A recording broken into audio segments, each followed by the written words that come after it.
Okay, hi. So welcome everyone. We're here again at our workforce series that the Workforce Planning Board of Grand Erie will be sharing with you during the month of October. And today I have with me here Caleb Haines. He's an automotive trades mentor and life mentor with Organized Chaos in Brantford, and he also works with Ford. Sorry, what was it? Blue Star Blue Ford. Star Ford Yeah. in Simcoe. So welcome. Hi, Caleb. Hi. Thanks for being here. So I've got a couple of questions for you to get things started. So could you just tell us about your current role and kind of what led up to you being there, the training, the experiences? Yeah, for sure. Yeah, so like you said, I volunteer at Organized Chaos. I'm basically being a trades and life mentor for young students who are interested in the trades and enjoy that type of stuff. And then I also work at Blue Star Ford in Simcoe. I do pretty much everything there. I do have my 310S license with my, so that basically gives me, is the main license that you get in Ontario. And then I also have a master's certification through Ford for my training, manufacturer specific training through them.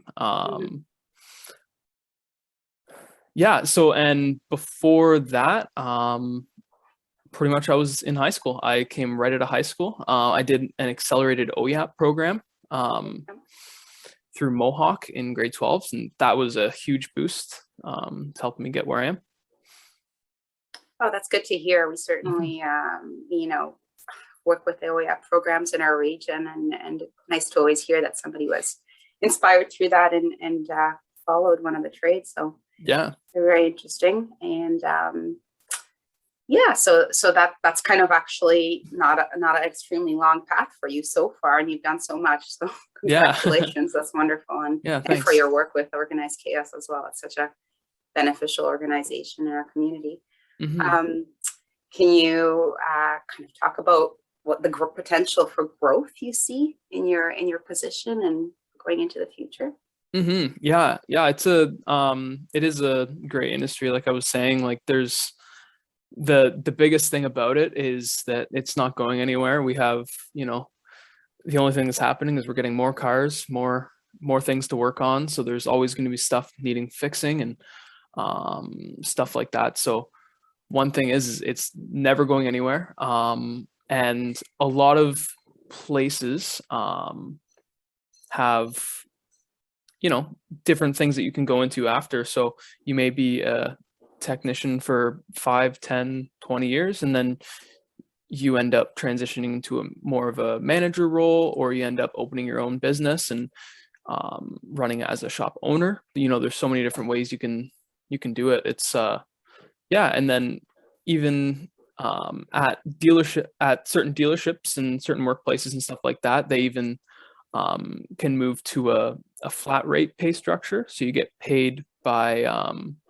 how much work you do instead of how long you're there. So you can really treat yourself as your own business as you go in there, and you can, your pay is dictated on how much you want to do. So it's a lot of opportunity for personal growth, and you really dictate your own salary. So it's pretty cool. It's interesting. A lot of flexibility and definitely a lot of potential that way. Yeah, definitely. So we're going to kind of investigate your whole journey. Is there for sure. anything you wish you knew before starting your career? I think training would have to be the thing. It's, getting, focusing on training early is so important. It gives you the skills to be able to succeed in the trade. And it also, it's extremely valuable to employers, and, and people want, the best person to be working on their vehicle, or, helping them out. So, the more training you have is the better, right? And yeah.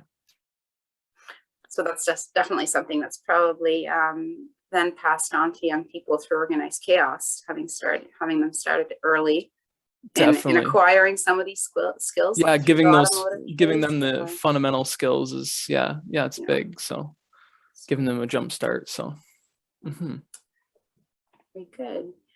Is there anything you wish you'd done differently? I'm not sure how much you can apply there. Well, the only thing I would say is just focus on training sooner, right? If I could have, I would have focused on my manufacturer specific, like my Ford training a little sooner. I would have got that stuff out of the way. And but yeah. So the more under your belt, the better, right? When it comes it all helps. It all adds knowledge, and it's really helpful. Do you feel that there are a lot of like what are called now these days micro credentials or extra certifications you can get as you progress and train for the trade? Yeah, definitely. Like, no matter if you're in a more of a general shop setting or in a manufacturer specific dealership, there's so many different things. Like, I know a bunch of different places give specific electrical courses and stuff like that push you really deep into the diagnosis and how all of the networks work and how everything works in the vehicle. So a lot of that stuff is really in depth, and without taking those courses, you never get to experience that stuff. So it's very important. Yeah. Now with the whole electric car industry as well, I'm sure there's a whole new horizon with that ahead. Definitely. If people are interested or inclined. Yeah, and employers are looking for all that stuff. They want they want guys who have put the work into training, and their skills reflect it. So it's good. Did you yourself have a mentor through all this? Actually, I meant to ask you that earlier. Is there something that initially sparked your interest? That's just my question. And the one we kind of wanted to ask about was if you had a mentor or lucky break or something along the way that. Yeah, well, my lucky break would definitely be that accelerated OYAP program that I took in grade 12. It was huge. It gave me a 1 to 2 year boost into getting my license in the trade, and it boosted me to very far very quickly. So that was huge. I did have a mentor that helped me through, one of my service managers when I was just starting out. He was a great mentor. He helped me through the apprenticeship process and getting me into my courses to get my license quickly and all that stuff. So that was huge. But yeah. Well, that is usually something that we never forget, right? Somebody actually helps you guide through a little bit, right? Yeah, it all can get. We know a lot more later on, but we don't know that at the beginning, right? Yeah, so, it can be daunting. Great. So it was nice to have someone to kind of steer me in the right direction. So that was good. Very good for you. Yeah.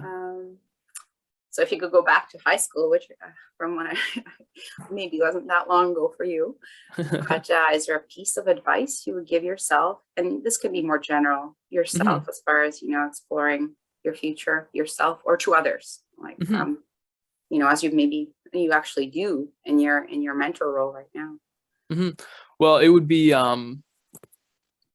definitely be to, really take all of the courses that you take in high school seriously. I know once I had decided that I was going to move towards the automotive path, I tended to, not put as much effort into classes that I didn't think that would help me in that field. So I really do wish my younger self and others would, take those courses seriously, especially the academics and the math and the sciences and stuff like that. All of that is so crucial in the automotive industry, and understanding how the science behind everything and the math behind everything is very crucial, and it's all important, right? So taking everything seriously is fantastic, and keeping your your class is, diverse, so you can really get a feel for everything.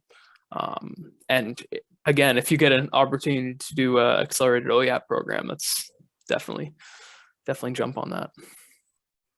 Yeah, and all the more courses, I mean, keeps your options open, right? And Definitely. it's just more, ammunition for for developing your skills and training later. So Yeah. Any particular obstacles that you feel like you've overcome along the way that when you look back now?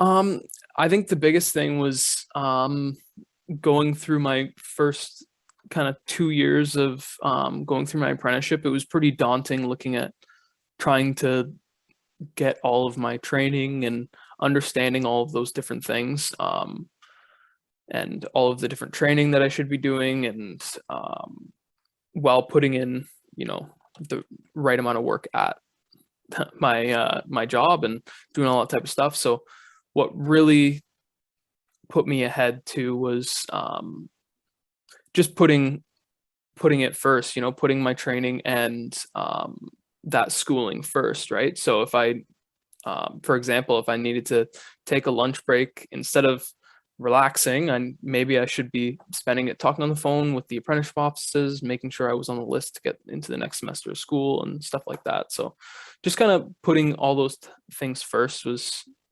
huge. Mm-hmm. Yeah. Well, it's no, some people are surprised, but from everything we know, like going through an apprenticeship program and some of the red seal trades and so on, it's more difficult than some of your high academic degrees. So it's it's quite tough, and it does require a lot of focus and dedication. So, but it's worth it, because after that, amount of time, and as we were talking about earlier, you're well on your way and kind of guaranteed. Yeah, it is. And you know what? There's a very low entry cost. Like, I'm fairly certain these are all still applicable. But when I did it a few years ago, there was incentive grants for all of the kids doing apprenticeships. So as you completed your semesters of schooling, you were getting incentive grants that were more than the cost of the tuition. So you were actually getting paid to go and do those things just for completing it. So it was really good. Mm-hmm. Yeah, so it keeps the cost low. It's great. Yeah, there's certainly a lot of push, even by our current government, because of the huge shortages in the skilled trades, to propel more and more young people to go into them. So I think that kind of, you can expect that those kind of incentives to continue, and new programs and new grants and so on. So yeah, I think that's a continuing positive.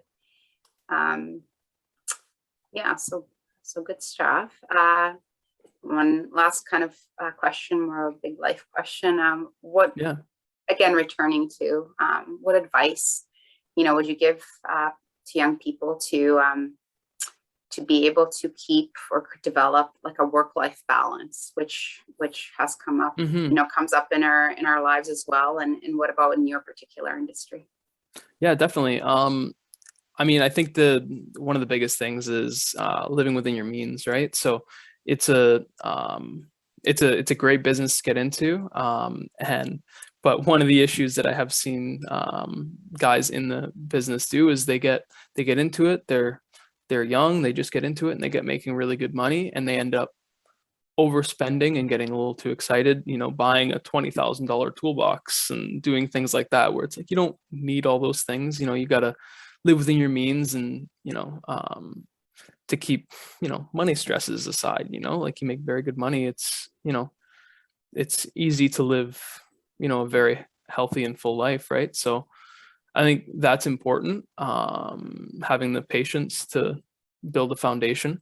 And then the other thing I'd have to say is just giving it all while you're working. Putting down your phone while you're at work. Just put down your phone, focus on work,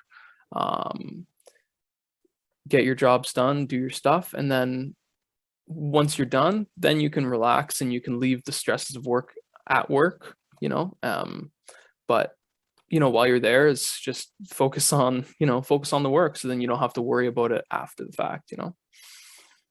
Mhm. And do you feel, how do you manage your time, like somehow sometimes between work and your home life? Do you feel like you have that kind of flexibility and opportunity in your job? Yeah, definitely. Like a lot of the automotive industry is a kind of an 8 to 5 industry. So typically evenings and stuff like that are off, which is great. But even in different types of jobs, there's you can struggle with keeping that time. But I think it's just important to plan certain times of the day or certain days that you can have to pursue your hobbies and stuff like that. It's important to work hard and focus on training and all that stuff, but you still need some time for self-care and um happiness. So you need to really put that plan that plan that time, right? Yeah. Mhm. Okay. Well, very good. This has Mhm. been a great chat and Yeah, some good insights. So really appreciate it. Thanks for chatting with us and sharing your story with other people who may, think about doing what you did. So yeah, for sure. um, it's good to do this.